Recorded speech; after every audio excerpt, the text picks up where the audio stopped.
ಸಕ್ರೆಬೈಲು ಆನೆ ಬಿಡಾರದಲ್ಲಿ ಪದೇ ಪದೇ ಆನೆಗಳ ಸ್ಥಿತಿ ಅಯೋಮಯ ಆಗ್ತಾ ಇದೆ. ವಿಕ್ರಾಂತ್ ಮತ್ತು ಬಾಲಣ್ಣ ಸೇರಿ ಹಲವು ಆನೆಗಳು ಸರಿಯಾದ ಚಿಕಿತ್ಸೆ ಸಿಗದೆ ಸೊರಗಿ ಹೋಗಿವೆ. ಅದರಲ್ಲೂ ವಿಕ್ರಾಂತ್ ಆನೆಯ ಸ್ಥಿತಿ ಮಾತ್ರ ಗಂಭೀರವಾಗಿದೆ.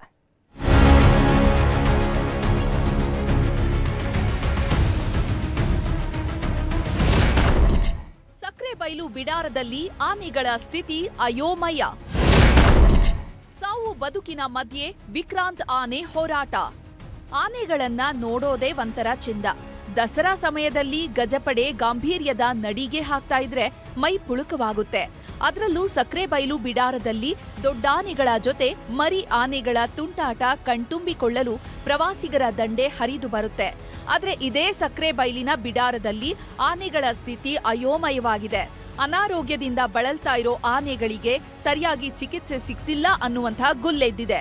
ಕಾಲಿಗೆ ಗಾಯವಾಗಿ ವಿಕ್ರಾಂತ್ ಆನೆ ಸಾವು ಬದುಕಿನ ಮಧ್ಯೆ ಹೋರಾಡ್ತಿದೆ.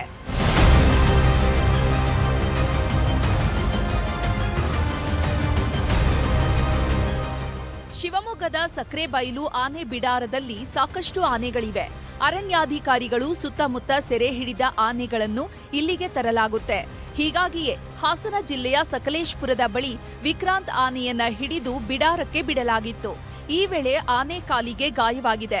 ವಿಚಿತ್ರ ಏನಂದ್ರೆ ಕಾಲಿನಲ್ಲಿ ಕೀವು ಹೆಚ್ಚಾಗಿ ವಿಕ್ರಾಂತ್ ಆನೆ ನೋವಿನಿಂದ ನರಳ್ತಾ ಇದ್ರೂ ಅಧಿಕಾರಿಗಳು ಮಾತ್ರ ಸರಿಯಾಗಿ ಚಿಕಿತ್ಸೆ ನೀಡ್ತಿಲ್ಲ ಅನ್ನುವಂಥ ಆರೋಪ ಕೇಳಿಬಂದಿದೆ. ಬಿಡಾರದಲ್ಲಿ ಸರಿಯಾದ ನಿರ್ವಹಣೆ ಇಲ್ಲದೆ ಆನೆ ನರಕಯಾತನೆ ಅನುಭವಿಸ್ತಾ ಇದ್ದು ಆನೆಯ ಸ್ಥಿತಿ ಕಂಡು ಪರಿಸರವಾದಿಗಳು ಆಕ್ರೋಶ ಹೊರಹಾಕಿದ್ದಾರೆ. ಇವತ್ತು ಈ ಆನೆ ನೋಡ್ಬಿಟ್ಟು ನನಗೆ ಹುಚ್ಚಿಡ್ದಿದೆ. ಎಲ್ಲರ ಮುಂದೆಗೆ ಹೇಳಬೇಕು, ಕೋಪ ಎಷ್ಟಿದೆ ಅಂದರೆ ಈ ಫಾರೆಸ್ಟ್ ಆಫೀಸರ್ಸು ನೋಡ್ಕೊಳ್ಳೋಕ್ಕಾಗಲ್ಲ ಅಂದರೆ ಆನೆನ ಹಿಡಿಬಾರ್ದು. ಹೌದು, ಆನೆಗಳು ತೊಂದರೆ ಇದೆ, ಊರ ಕಡೆ ಬರ್ತಿದೆ, ಎಲ್ಲ ಥರ ಮಾಡ್ತಿದೆ, ಜನಕ್ಕೆ ತೊಂದರೆ ಆಗ್ತಿದೆ, ರೈತರಿಗೆ ತೊಂದರೆ ಆಗ್ತಿದೆ, ಹಿಡಿತಾರೆ. ಬಟ್ ಅದನ್ನು ಹಿಡ್ದಿದ ಮೇಲೆ ಇವ್ರು ನೋಡ್ಕೊಳ್ಳೋಕ್ಕಾಗ್ದವ್ರೆ ಇವ್ರು ಯಾಕೆ ಆನೆಗಳನ್ನ ಹಿಡಿಬೇಕು? ಇದು ದೊಡ್ಡ ಆನೆ, ಇದು ಭಾಳ ದೊಡ್ಡ ಆನೆ. ಅದನ್ನು ಒಳ್ಳೆ ಅವ್ರಿಗೆ ನೋಡ್ಕೊಳ್ಳೋಕ್ಕಾಗ್ದಿರೆ ಇವತ್ತು ಆನೆ ಬಂದ್ಬಿಟ್ಟು ಒಂದು ಯಾವುದೋ ಮರಿ ಆನೆ ಥರ ಕಾಣ್ತಿದೆ.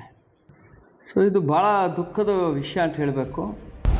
ಸಕ್ರೆಬೈಲು ಆನೆ ಬಿಡಾರದಲ್ಲಿ ಪದೇ ಪದೇ ಆನೆಗಳು ಕಾಯಿಲೆಗೆ ಒಳಗಾಗ್ತಾ ಇರುವುದು ಅನುಮಾನಕ್ಕೆ ಎಡೆ ಮಾಡಿಕೊಟ್ಟಿದೆ. ಈ ಹಿಂದೆ ಬಾಲಣ್ಣ ಆನೆ ಕಿವಿ ವಿಚಾರದಲ್ಲೂ ಸಿಬ್ಬಂದಿಗಳು ಹಾಗೂ ಅಧಿಕಾರಿಗಳು ನಿರ್ಲಕ್ಷ್ಯ ತೋರಿದ್ರು. ಆಗ ಬಾಲಣ್ಣನ ಕಿವಿ ಕಟ್ ಮಾಡಲಾಗಿತ್ತು. ಇದೀಗ ವಿಕ್ರಾಂತ್ ವಿಷಯದಲ್ಲೂ ಕೂಡ ಹೀಗೆ ಆಗ್ತಾ ಇದೆ. ಒಟ್ನಲ್ಲಿ ಆನೆಗಳ ರಕ್ಷಣೆಗಾಗಿ ಕೋಟಿಗಟ್ಟಲೆ ಸರ್ಕಾರ ಹಣ ವಹಿಸ್ತಾ ಇದ್ರೂ ಅಧಿಕಾರಿಗಳು ನಿರ್ಲಕ್ಷ್ಯ ವಹಿಸ್ತಿರೋದು ಮಾತ್ರ ದುರಂತ. ವಿನಯ್ ಪುರದಾಳ್, ನ್ಯೂಸ್ 18 ಶಿವಮೊಗ್ಗ.